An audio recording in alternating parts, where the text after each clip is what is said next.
পাকিস্তানের আর্থিক অবস্থার কথা আর কারোরই অজানা নয়। পাকিস্তানের আর্থিক মেরুদণ্ড পুরোপুরি ভেঙে পড়েছে। ভারতের অপারেশন সিন্দুরের পর খুবই করুণ পরিস্থিতি পাকিস্তানের। তারই মধ্যে ভারতের কাছে গোহারা হেরেও পাকিস্তানের প্রধানমন্ত্রী শাহবাজ শরীফ এবং সেনাপ্রধান আসিম মুনির বিন্দাস রয়েছেন। আর অন্যদিকে দেশের লোকে কি খেতে পেল কি পেল না, তাতে দেশের জিনিসপত্রের দামের ঠিক কী অবস্থা দাঁড়ালো তাতে কোনো ভ্রুক্ষেপই নেই। দেশের জিনিসপত্রের দাম যেভাবে বাড়ছে তাতে করে না খেয়ে শেষ হয়ে যাওয়ার মতো অবস্থা। ভারতের সঙ্গে যুদ্ধে জড়িয়ে পাকিস্তানের প্রায় কয়েক লক্ষ কোটি টাকা ক্ষতি হয়ে গেছে। তারপরও ঋণে জর্জরিত পাকিস্তান। বিশ্বব্যাংকের রিপোর্ট অনুযায়ী পাকিস্তানের ৪৫% মানুষ দারিদ্র্য সীমার নিচে বসবাস করে।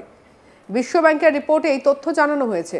২০১৮ থেকে ২০১৯ সালের সমীক্ষার ভিত্তিতে এই কথা বলছে বিশ্বব্যাংক।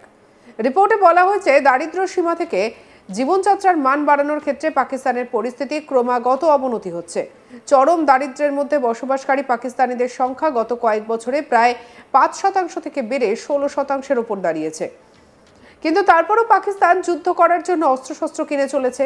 কি অবস্থা ভাবতে পারছেন? আর এদিকে দেশের মানুষের মুখে দুমুঠো ভাত তুলে দিতে পারছে না, আর অন্যদিকে যুদ্ধ করার জন্য লাফাচ্ছে। এই অবস্থা পাকিস্তানের।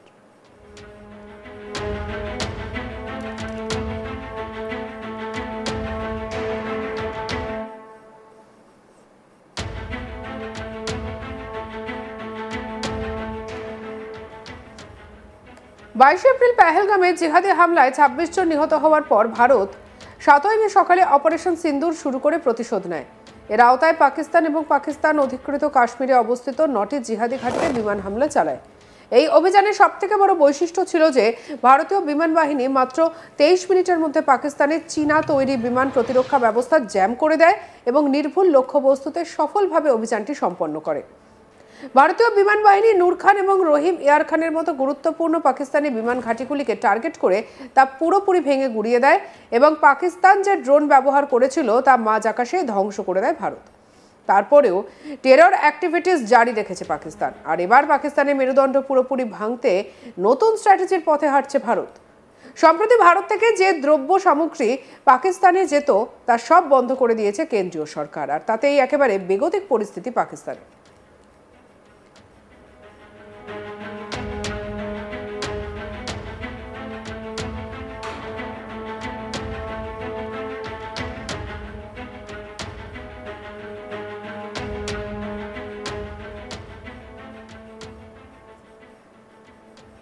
ভারত থেকে চাল, চিনি, তেল না যাওয়ায় না খেতে পেয়ে শেষ হয়ে যাওয়ার অবস্থায় পৌঁছেছে পাকিস্তান।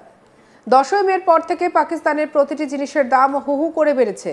দুধ থেকে শুরু করে চাল, চিনি, আটার দাম শুনলে মাথা ঘুরে যাবে। দুধের লিটার ১৫০ টাকা, সর্ষের তেলের লিটার ৫০০ টাকা, আটার কেজি ১২০ টাকা, চালের দাম প্রতি কেজি ২৭৫ টাকা, ছোলার ডালের কেজি ৩৮০ টাকা। বহু জায়গায় সাধারণ মানুষ রাস্তায় নেমে বিক্ষোভ দেখাচ্ছেন। আর অন্যদিকে দেশের সেনাপ্রধান আসিম মুনির ভারতের কাছে হেরেও ফিল্ড মার্শাল পদে উন্নীত হওয়ার আনন্দ লাফাচ্ছেন। আর অন্যদিকে পাকিস্তানের বাজারে দ্রব্যমূল্যের দাম আকাশছোঁয়া। চাল থেকে আটা, চিনি, ডাল, তেল, নুন সব জিনিসপত্র কিনতে গিয়ে নাজেহাল অবস্থা দেশবাসীর। মানুষ না খেতে পেয়ে ধুঁকছে। নেই খাওয়ার আটা, চায়ের জন্য চিনি পর্যন্ত নেই। করাচির বাজারে দামের ট্যাগ ঝুলিয়ে বসে আছেন বিক্রেতা। আর এদিকে খদ্দের আসছে না। পাকিস্তানের বৈদেশিক মুদ্রার ভান্ডার একেবারে তলানিতে। ৮ বছরে সব থেকে কম যার নির্যাস, দেশের আমদানি একেবারে মুখ থুবড়ে পড়েছে, আরও পড়বে।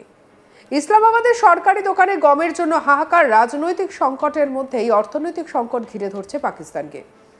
অন্যদিকে সিন্ধুর জল না পাওয়ায় শুকিয়ে যাচ্ছে পাকিস্তানের বিস্তীর্ণ এলাকা।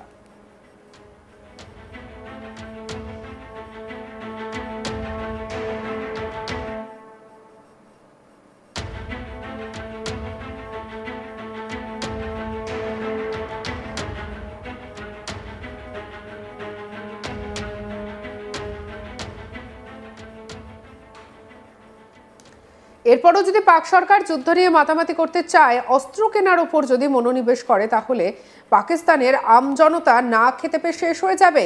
আর তার জন্য পুরোপুরি দায়ী থাকবে শাহবাজ শরীফ স্বয়ং। কাশ্মীরের জিহাদি হামলার পাল্টা পাকিস্তানের বিরুদ্ধে একের পর এক পদক্ষেপ করছে ভারত। সিন্ধু জল চুক্তি স্থগিত করা হয়েছে, বাতিল করা হয়েছে ভিসা। আর এই আবহে পাকিস্তানের জন্য আকাশসীমা বন্ধ করে দেয় ভারত। কূটনৈতিক মহলের একাংশের মতে ভারতের আকাশসীমা বন্ধের সিদ্ধান্ত পাকিস্তানের জন্য একটি বড় অর্থনৈতিক আঘাত হতে পারে এবং এর ফলে বিমানের সময়সূচিতে বড় রদবদল হতে পারে। সেদেশে বিমান যাত্রার সময় অতিরিক্ত হতে পারে, ফলে খরচা বাড়বে। বিমান বিশেষজ্ঞদের মতে অতিরিক্ত সময় বিমান যাত্রার জন্য আরও জ্বালানি এবং অতিরিক্ত ক্রুয়ের প্রয়োজন হবে, যার জেরে সমস্যা হবে সেদেশে।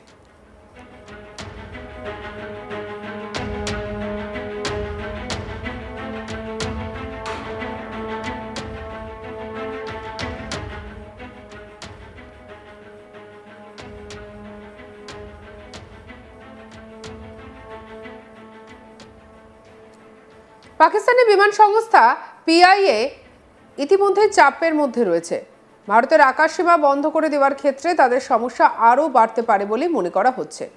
পিআইএকে যখন চীন এবং শ্রীলঙ্কার আকাশসীমা দিয়ে তাদের ফ্লাইটের রুট পরিবর্তন করতে হবে, তাহলে ভারতীয় আকাশসীমা বন্ধ হওয়ার কারণে পাকিস্তানি বিমান সংস্থাগুলিকে তাদের গন্তব্যে পৌঁছানোর জন্য দীর্ঘ রুট নিতে হবে।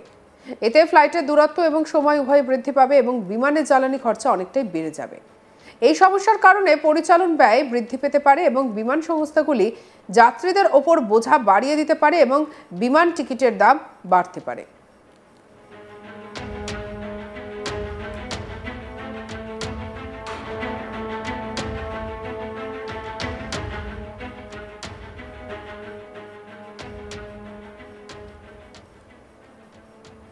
দিন কয়েক আগে মোদি তার ভাষণে জানিয়েছিলেন, পাকিস্তানি সেনা, পাকিস্তানি সরকার যেভাবে জিহাদিদেরকে মদদ দিচ্ছে তাতে করে একদিন পাকিস্তানি শেষ হয়ে যাবে।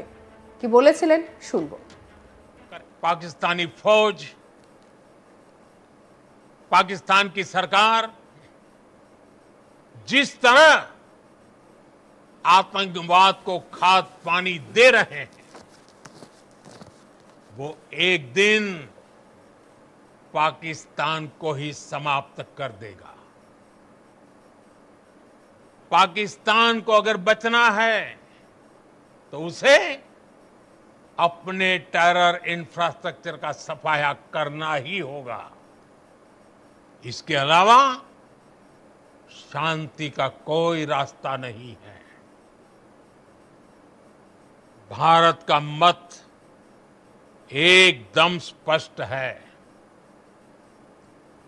टेरर और टॉक एक साथ नहीं हो सकते। टेरर और ट्रेड एक साथ नहीं चल सकते और पानी और खून भी एक साथ नहीं बह सकता। সঙ্গে রাখুন আজ তাক বাংলার ইউটিউব চ্যানেলকে। অন্যান্য খবরের জন্য লাইক, কমেন্ট, শেয়ার, সাবস্ক্রাইব করতে ভুলবেন না।